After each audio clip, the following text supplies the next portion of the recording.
So, welcome to the LawyerFair Daily Podcast, and we've already arrived at episode 32 of our fledgling podcast. But as yet, I've been unable to chat with, at least knowingly, with a fellow Forest fan until today. Welcome, Gary Bell QC. Thank you very much. Great of you to join us. Now, let me start with this very leading question to you, Gary. If David Platt wasn't the primary cause of our terminal mediocrity, who was? I think it's a succession of useless managers, quite frankly, but it has to be David Platt's feet. He was sold a number of Italian players for a lot of money that we got for Stan Collymore, and none of them seemed to play ever. Well, I'm so pleased we've started off in agreement, because that is exactly my view. Because actually, we were third in the first ever Premiership table. Yeah. And yes, we had a little bit of a dip after that with the boy Frank, but we still had those parachute payments. We still had the opportunity to get back into the fray. We didn't.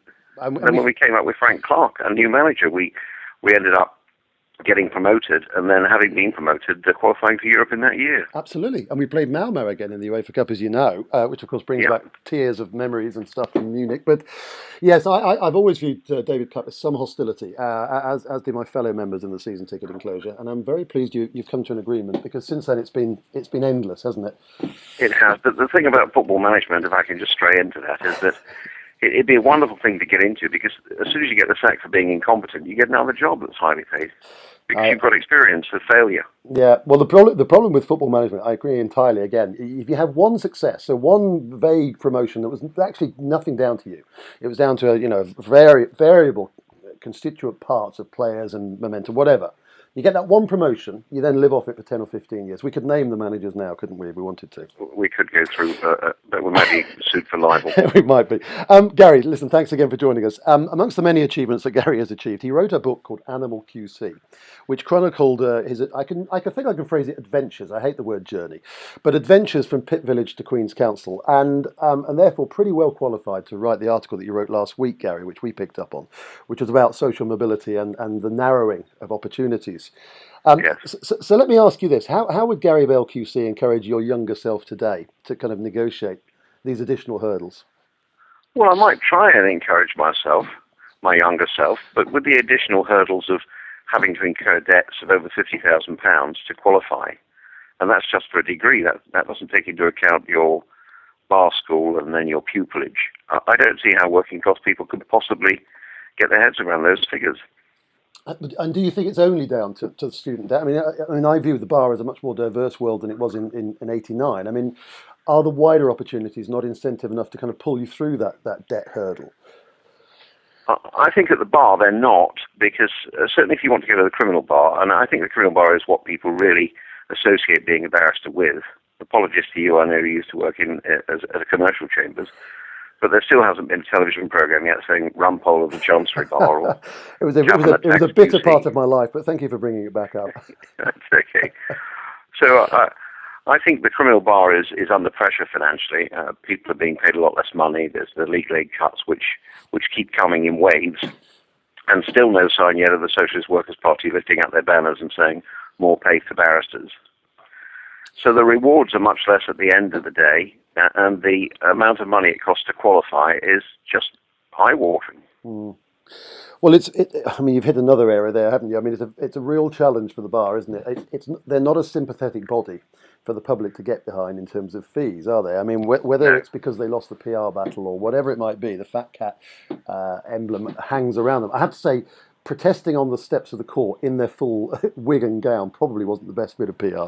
But again, I kind of... Not with their Burberry handbag. That's right. But again, I mean, I think that, for example, Gary, you may hit me down with this. I saw an article of yours as well about meeting up with your son's pals, and there was one of the lads there that was feeling that he couldn't break into the professions. And again, I think that the world... I'm slightly rose-tinted, I suppose, but the world, certainly in terms of entrepreneurship, is much more open. There are many more opportunities. It's much more of an entrepreneurial culture now, more funding startups. You go down to Shoreditch and you're just kind of swamped with hipster startups. I mean, again, do you think that, and you may not be happy with the fact that it's now more difficult to get in professions and you're having to go through other channels, but again, would you think that the young Gary Bell would probably have to go towards the more entrepreneurial slant nowadays rather than the professions?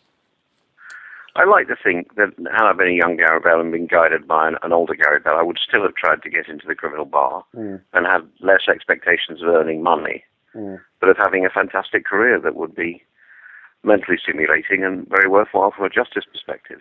And are there greater, I'm sorry to bang on about this point, but are there greater opportunities for scholarship? I mean, I just feel that, that there must be, you don't want to bring on the debt, but if you're going to make it to the bar, you're going to have to. So are there wider opportunities for scholarship, etc., that people can follow up on, get hold of? I think that since they changed pupilages to be paid pupilages, so that all pupils have got a guaranteed income during their first 6 months, and then a guaranteed income in the second 6 months of money that they're earning, which is topped up to a level, that makes it easier for people to get through pupilage. When I was in pupilage, as you'll read in the book, there were times when I had to sleep out rough with the homeless people in Lincoln's Inn Fields because I had no economic support whatsoever. But that being said, because puppilages are funded, and they have to be funded by barristers who are self-employed, then there are far less pupilages around, so it's far more difficult to obtain them. So although it does give you a guaranteed income, it also takes away a lot of opportunity. I don't think people mind getting into some sort of debt, particularly if they don't have a student debt hanging over them, in order to reach the holy grail of becoming a qualified barrister. Yeah, okay, and so I mean, if someone is listening to this or reads the book, I mean, what's their first protocol for finding out more? Is it through the Bar Council? Yeah, I think so, or through one of the individual inns of court. Okay. Because if you look at the book, if you look at the bar traditionally, I certainly expected it to be very, very stuffy and very exclusive. But if you look at my life and consider the fact that because I got into trouble with the police when I was young, that meant I was sacked as a fireman, that I was sacked as a bricklayer's labourer because I was too dishonest for them, and then sacked as a forklift truck driver at Asda.